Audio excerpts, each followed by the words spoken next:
I'm joined today by Louis Gentile, multi-instrumentalist, composer for TV and film. Louis, thanks for joining me today. Thank you very much. I'm thrilled to speak with you. You have a really interesting background, done a lot of great work, and let's start out. Would you tell my audience a little bit how you got your start in music, and tell me about what instruments you play and compose with?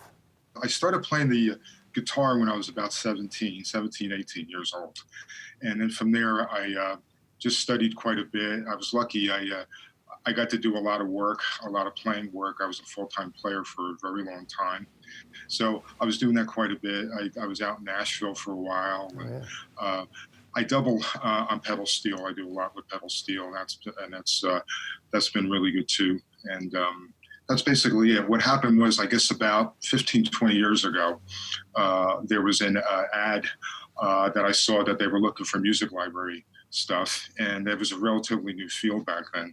And I submitted some material that I had, and they used it, and the ball just got rolling after that. Now, this is an interesting detail I want to touch on, because there are composers that have the luxury of scoring to picture, but then there are also composers that create compositions that are then selected for projects.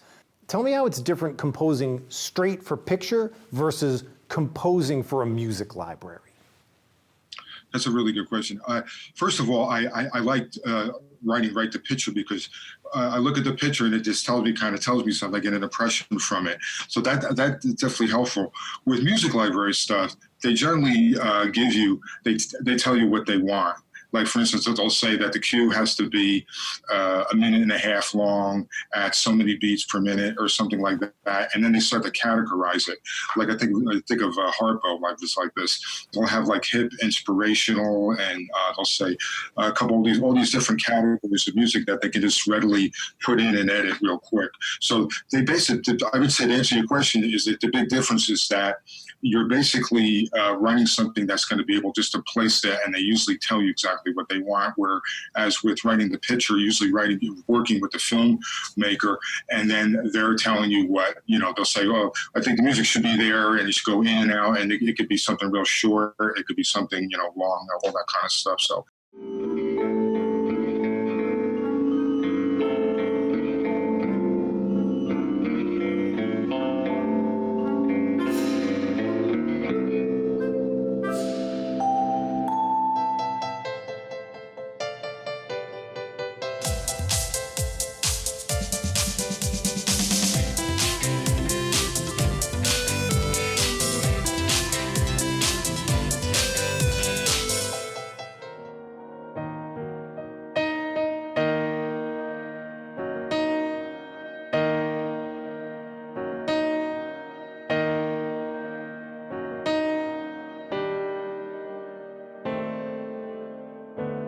Give me a short selection of some projects that are on air or some companies you've worked with that people might recognize. Well, let me see here. I've contributed music for Harpo, CBS. I did was it The Amazing Race, some stuff with Biography, Amazon, Video on Demand, some of that stuff. I did that. I did something for Hulu.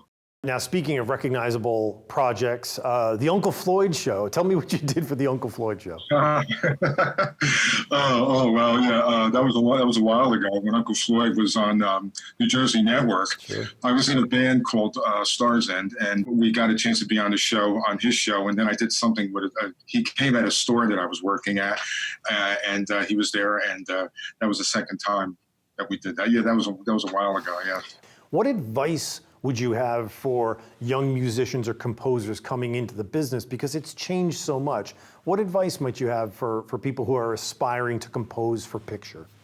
Well, one of the big things is to really have a grip on technology, audio recording technology. That's a big thing with it. I've been lucky with that. I've been using technology for a really long time, and it's just kind of digitized everything now. So, but that's a big thing with it. And then also learn as much as you can learn. I'm very big on the traditional route, like if I want to sound like John Williams or something like that. It's just something about just going the traditional route. And then I would say also finding a niche that you feel very, very comfortable with. That's one of the things with music libraries. You can really niche that kind of thing and then just build off of that.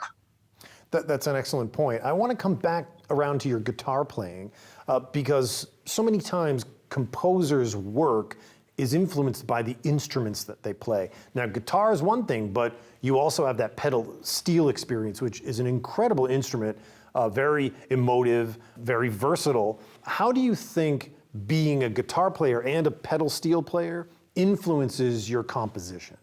I like to quote Segovia when he said that the guitar is a miniature orchestra. So I think that it works out really well with that. With the steel has this real singing quality to it. It has like this harp effect to it, and that works very, very well. And it's very accommodating for sound design now too. Like, use like an EBow and just process it, so you can get some really interesting sounds from the steel. But I'm very traditional, Ralph Mooney, type of traditional with it also. We're big fans here of Daniel Lanois, who in recent years has done a lot of pedal steel work, but processed, not really traditional, whether it's distorted or affected. And it's a really interesting instrument. I'd love to hear more of that from you and other players as well. Where do you think all this is going? The work for composers and frankly the media business. We have Over the Top. You mentioned Hulu. Where do you think everything's going here as we're coming out of our pandemic era? One thing that I've learned that if the composition and the music, the quality, the production is good, it just kind of cuts through. Like, it just seems like if it's well done, it just seems like everything could just fit. It's just a matter of whether it's going to be placed in a music library or if a person's like a solo artist or something like that. Or like in a film or anything like that. But I think that it's just, technology again is really big, sampling and all that kind of thing, like using sample orchestral libraries and, implementing live players and things like that. It's going to be that kind of hybrid, I think, quite a bit. Sure. Where can people find out more information about you and maybe hear some of your music? You can go on my website, louisgentile.net. So it's LOUISGENTILE.net. Louis, thanks so much for taking time to talk to me today. Oh, thank you so much. I really appreciate it.